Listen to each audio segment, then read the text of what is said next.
जय भीम नमो बुद्धाय। आप देख रहे WH न्यूज। मैं हूँ विजय खौसे। बौद्ध गया में निरंतर महाबोधि महाविहार मुक्ति के लिए आंदोलन चालू है और दिन ब दिन ये आंदोलन बढ़ते जा रहा है। और वाकई में हम चाहते हैं कि बौद्ध गया महाविहार जो है ये बौद्ध के ताबे में देना चाहिए। अभी इसके ऊपर में जो है सरकार ने भी संज्ञान लेना चाहिए। आप देखते हैं कि जो मुस्लिमों के जो स्थान है, श्रद्धा स्थान जो मस्जिद रहती है वो मुस्लिमों के ताबे में रहती है। हिंदुओं के मंदिर जो है वहाँ पे जो पंडित जी के वो ताबे में रहते हैं। क्रिश्चियन के जो चर्च है वो भी उनके ताबे में रहते हैं। गुरुद्वारा हम देखते हैं तो वो भी सरदार जी के ताबे में रहते हैं। तो बौद्ध गया जो है बौद्ध के ताबे में क्यों नहीं है, सवाल जो है तमाम ये इस दुनिया के बौद्ध का ये सवाल है और इसी के लिए जो है आंदोलन ये चल रहा है। तो हम बौद्ध गया का लगातार अपडेट हम देते रहते हैं। तो आज जो है आज बौद्ध गया का क्या आंदोलन है, ये आंदोलन आप देखिए।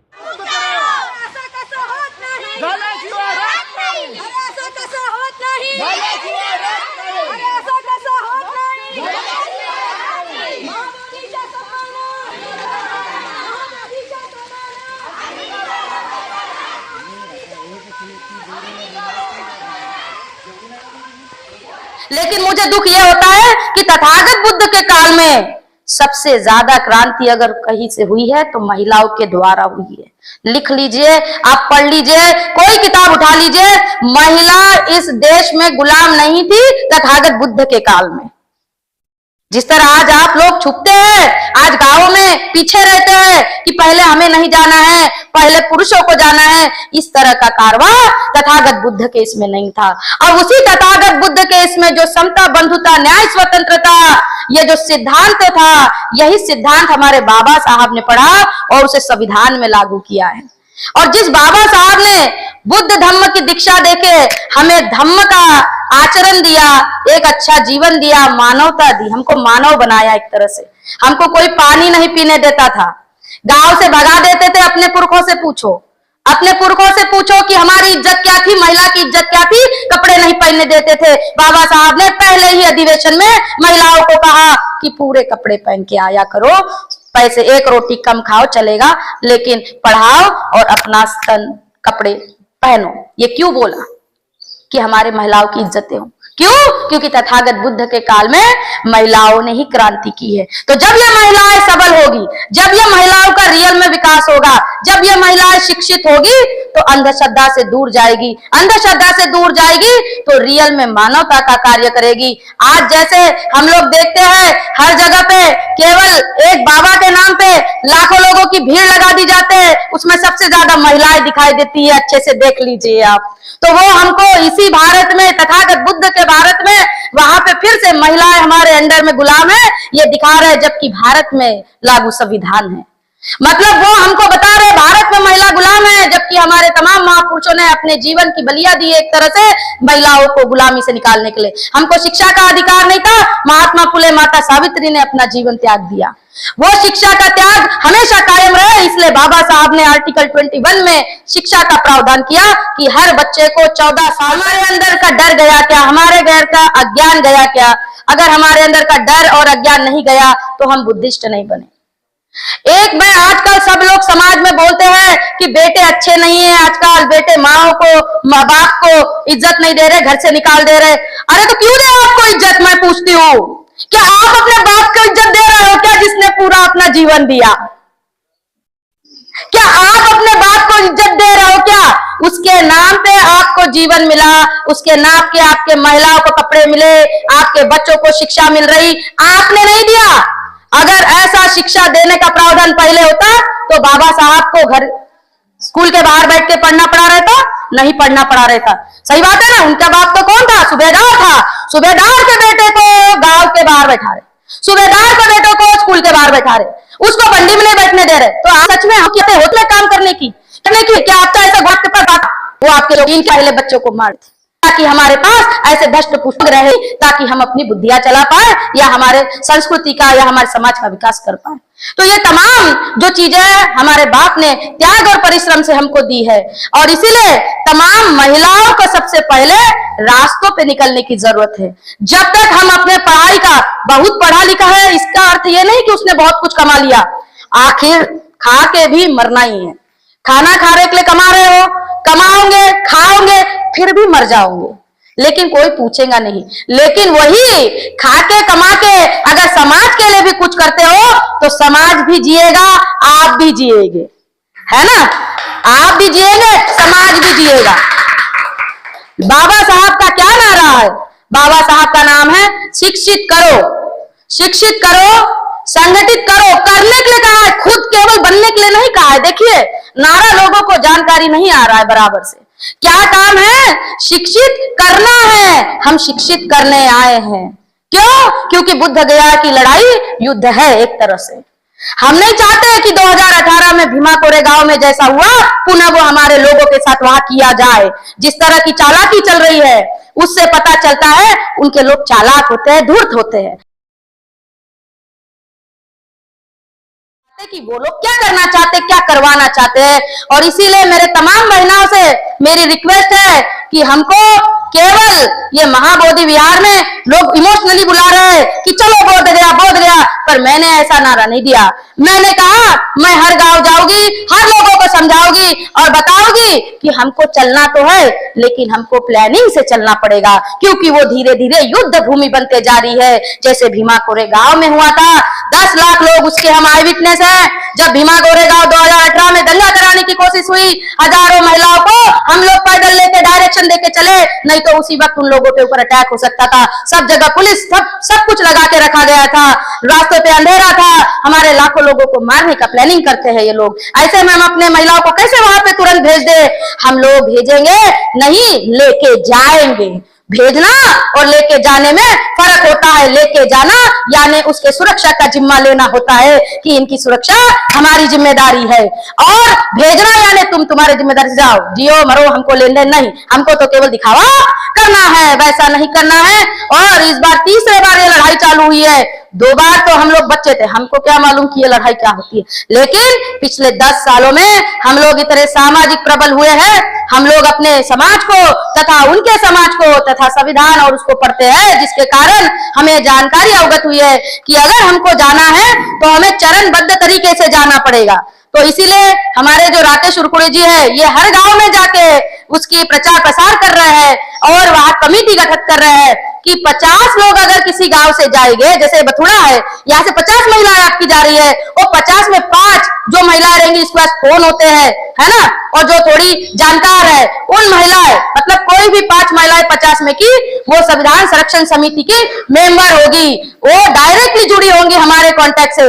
यानी अगर 50 महिला के अंदर 5 हमारी, यानी 45 महिला को 5 महिला हैंडल कर सकती है ना।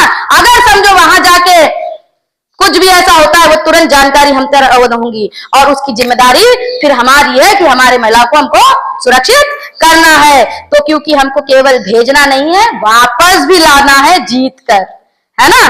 तो हम लोग जीत का सपना रखते हैं, हम लोग केवल भेजने का सपना नहीं रखते। और इस बार तो महाबोधि विहार मुक्त करके ही रहना है। कुछ लोग घात लगाए बैठे हैं कि आचार संहिता चालू होगी तब तक नौटंकी करो, क्योंकि बिहार में चुनाव होने वाले हैं। कुछ दिनों में सच में खुद ब खुद रफा दफा हो जाएगा। अगर आचार संहिता लग जाती है तो सब धरने खुद ब खुद जीरो हो जाते हैं, बाहर के लोगों को वहां एंट्री नहीं होती है। और उससे पहले हमको ये पाना होगा तो हमको कम से कम 1 लाख लोग चरणबद्ध तरीके से वहां पे पहुंचाने होंगे, और वो सभी स्ट्रेटेजी से वाले लोग होने चाहिए। इसलिए जो भी यहाँ महिलाएं हैं और यहाँ पे जो हमारे बड़े बुजुर्ग हैं और हमारे यंग बच्चे जो भी सुन रहे होंगे, माइक की हमको जरूरत नहीं पड़ती, लेकिन हम इसलिए लगाने बोल रहे हैं, बुद्ध के मध्यम मार्ग की जरूरत है। और वो मध्यम मार्ग कहाँ से आया? तथागत बुद्ध के, वो बुद्ध गया से आया जहां उनकी ज्ञान स्थली है। अगर ज्ञान स्थली मुक्त होगी तो देश में अंधश्रद्धा का मुक्तता होगी। ज्ञान की स्थल अगर मुक्त हो गया, जहां विद्या है, जहां पे हम लोग पढ़ाई करते हैं, अगर हम वहां पे भगवान बैठा दे और केवल घंटा बजाते रहेंगे तो हमारे बच्चे पढ़े लिखेंगे क्या? नहीं पढ़े लिखेंगे। वहां पे हमको क्या करना पड़ेगा? टीचर देना पड़ेगा, ब्लैक बोर्ड देना पड़ेगा और पढ़ाना पड़ेगा, तब जाके हमारे बच्चे बुद्धिमान बनेंगे। उसी तरह तथागत बुद्ध की जो ज्ञान प्रणाली है, अगर हम उसको मुक्त करते हैं तो देश में से आधे अंधों भक्तों का सफाया हो जाएगा। वो शुरुआत है, और शुरुआत हमेशा थोड़ी मुश्किल होती है, लेकिन जिसने अपना फासला तय कर लिया तो उसको मंजिल फिर कभी मुश्किल नहीं लगती। इसीलिए मैं तमाम अपने माता बहनों से और यहाँ जो हमारे ज्येष्ठ बुजुर्ग लोग बैठे हैं, हमारे भाई लोग, छोटे बच्चे बैठे हैं, इनसे हम अपील करेंगे कि अपने दिल में तथागत बुद्ध की वो राह जगा लीजिए कि जब तक स्वाभिमान नहीं, आप एक इंसान नहीं। जब तक स्वाभिमान नहीं, आप एक इंसान नहीं। अरे गुलाम होकर क्या जीना, अरे गुलाम होकर क्या जीना, मरने के बाद तो किसी का नाम नहीं, किसी का नाम नहीं। तो इसीलिए हम लोग चाहेंगे कि अपने तमाम यहाँ की महिलाएं एक अपने अंदर एनर्जी लाए। हम लोग मंद लोग नहीं है, हम लोग तथागत बुद्ध के लोग हैं। हम लोग यहाँ पे एक शिक्षा के साथ आते हैं, हमारे अंदर एक श्रद्धा नहीं है कि फिर भी तू भागेगा जब हम सच्चाई बताएंगे कि तुझ में और हम में क्या फर्क है। इसीलिए तमाम महिलाओं को मैं अपील करूंगी कि अपने अंदर एक जिंदा दिल होके अपने महापुरुषों को बिल्कुल अपना अपमान मत होने दीजिए। उनके इज्जतों का सम्मान रखते हुए हमको इस महारैली में शामिल होना है। और यहाँ से हमने पूरे नागपुर का जो मंडल है, यानी नागपुर में जितने जिले आते हैं उसमें वर्धा जिला भी आता है आपका, तो इसलिए हर गांव से अगर 50 तो एक तहसील में 100 गांव होते हैं। अगर 100 उससे ज्यादा भी होते हैं, लेकिन हमने एवरेज 100 पकड़ा, 100 इंटू 50 तो आपके 5000 लोग ऐसे ही हो गए, है ना। तो ये एक तहसील का हो गया। एक जिले में 6 तहसील होते हैं, तो एक जिले में 6 तहसील होते हैं, मतलब ये 5000 इंटू 6 कर दो तो 30,000 लोग हो गए। तो एक जिले से अगर 30 लोग निकले तो 6 जिलों से कितने हो गए? 90,000, हो गए 1 लाख लोग, है ना। तो इतना चरणबद्ध तरीके से, और हर लोग में 5 लोग अपने होंगे, तो कोई हमें गुमराह कर पाएगा क्या? नहीं। कोई हमारे भीड़ को भीड़ समझ के अगर उसने समझा तब भी हम भीड़ रहेंगे क्या? नहीं। हम लोग जुड़े हुए हर एक क्लास के लोग होंगे, है ना, क्योंकि हर 50 में हमारे 5 खुद के लोग होंगे जो हमें प्रोटेक्ट करने वाले होंगे। उसको गाइड हम लोग करेंगे, वो हमसे कंटिन्यू संपर्क में रहेंगे। इससे क्या होगा, हमारे पैसों का जो साधन से हम लोग जाने वाले, जैसे हम ट्रेनों से जाएंगे, तो जो भी ट्रेनों से जाएंगे तो हमारे कोई भी साधन संपत्ति का नुकसान नहीं होगा।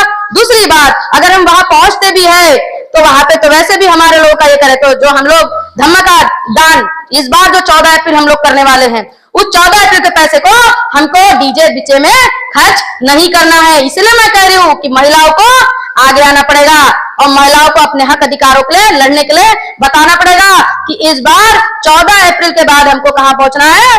बुद्धगया पहुंचना है। तो हमारी 14 अप्रैल एक तरह से क्या है कि जब हम अपने बाबा साहब के धम्म को बचाएंगे, वही तो उनकी 14 अप्रैल होगी, वही तो उनकी 14 अप्रैल है। और मैं चाहती हूँ मेरी तमाम ये महिलाएं उस 14 अप्रैल को मनाएंगी। ये 14 अप्रैल तो है, हमारा बाप जन्मा, लेकिन उसने जो अपना खून पसीना बहा के वो जो धम्म हासिल किए, वो धम्म को हम पुनः हासिल करके रहेंगे। और उसके लिए मैं तमाम महिला से एक बार पुनः अपील करती हूँ, और आप सब लोग इसी हिम्मत और हौसले के साथ वहां आएंगे। बाकी की जो प्रक्रिया है राकेश उड़कुड़ी जी आपको बताएंगे। आप में से कोई भी 5-10 महिलाएं जुड़ के अपना एक यहाँ का बथुड़ा का ग्रुप बनाए और तमाम लोग इनके संपर्क में रहे। जैसे जैसे मार्गदर्शन किया जाएगा उस तरह से ही अपने को साबे संचालित करना है। और मैं जिम्मेदारी लेती हूँ, मैं उस लोगों को, तमाम लोगों जितने भी जाएंगे, जो हमारे संविधान संरक्षण समिति में जाएंगे, उनका संरक्षण भी हम करेंगे और उस संरक्षण के थ्रू वो बुद्ध विहार भी हम लोग जीतेंगे। जो लोग आंदोलन कर रहे हैं वो आंदोलन को सफल भी करने का काम हमारे संविधान संरक्षण समिति के थ्रू पूरे जिंद जहाज से किया जाएगा। आप सोने मेरी बनी, और अभी जो शुरू होने में मैं हौसला के लिए मैं आई हूँ कि अगर आपकी बच्ची कर सकती है तो आप भी कर सकती है। माँ पीछे नहीं रहना चाहिए, बच्चे पीछे, छोटे बच्चे भी नहीं रहना चाहिए। समझ में आया बहनों? मैं कोई, हम लोग अनपढ़ लोग नहीं है, बुद्धिमान लोग हैं, हम लोग बाबा साहब के बच्चे हैं, तो हम जानते हैं। नमो बुद्धाय, जय भारत, जय संविधान। मेरे तमाम यहाँ की माताएं बहनें, मैंने थोड़ा आपसे रोज से बात की, उसके लिए मैं सभी से माफी चाहूंगी। लेकिन एक बाप को, जब बाप के लिए अगर बच्चे नहीं जागेंगे तो बुरा लगता है। जिसके कारण आज हम लोग हर जगह चल पा रहे। एक महिला होकर मैं पूरे भारत में चल पा रही हूँ, महाराष्ट्र से गुजरात में जा सकती हूँ, अपने लोगों के ऊपर अन्याय अत्याचार के लिए बोल सकती हूँ, लड़ सकती हूँ, महाराष्ट्र से यूपी में जा सकती हूँ, बोल सकती हूँ, लड़ सकती हूँ। ये शक्ति मुझे मेरे बाबा साहब के संविधान से मिली है। और उस बाबा साहब का अगर कोई भी कार्य करते वक्त अगर हमारी जान भी जाती है तो हम पीछे नहीं हटेंगे, लेकिन वो कार्य अंततः सफल करके रहेंगे। और उस चीज के लिए हम लोग चल रहे हैं, इतना उद्देश्य लेके हम लोग चल रहे हैं। इसी के अंतर्गत मैंने संविधान संरक्षण समिति इसलिए संयोजित की गई है, संगठित की गई है, ताकि जितने भी अलग अलग बुद्ध विहार है, जितने भी अलग अलग संगठना है, इन सबके लोगों को साथ सहयोग लेके जो भी हमारे संवैधानिक अधिकार है उनका जहां जहां हनन होता है उसको रक्षा करने के लिए हमको एक होते आना चाहिए। और वो हम हो नहीं रहे हैं, इसलिए हम लोगों को तकलीफ होती है। हम लोग कोई प्राइवेट से पढ़े हुए लोग नहीं है, बाबा साहब के शिक्षा के अधिकार के कारण हम लोग पढ़े हुए लोग हैं। हम लोग गवर्नमेंट कॉलेज से पढ़े हुए लोग हैं, 7th ओपन मेरिट वाले लोग हम लोग हैं। ये हमारे बाबा साहब के कारण हम बन पाए। और इतनी शिक्षा लेकर अगर आज हमारे आने वाले बच्चों के गले में अगर सच में हांडी और झाड़ू आने वाला है तो हमको शर्म आ रही है। हमको शर्म आ रही है, इसलिए पिछले 10 सालों से जब हमने पढ़ाई की उसके बाद से हमने नौकरी नहीं की, हमने अपने समाज को अपना परिवार माना है। इसलिए हर लोगों के घरों में हम जहां रहते वही अपना परिवार मानते हैं, उनकी मुसीबत को अपने मुसीबत मानते हैं, जो हमारे महापुरुषों ने हमारे लिए इतना जान। अब जो है महाबोधि महाविहार हम लेके रहेंगे, तो WH न्यूज भी लगातार ये खबरें देते रहेंगे। तो केवल आप WH न्यूज को सिर्फ सब्सक्राइब करिए, क्योंकि हम भी जो है लगातार आप WH न्यूज को लाइक और सब्सक्राइब अवश्य करें। जय भीम, नमो बुद्धाय।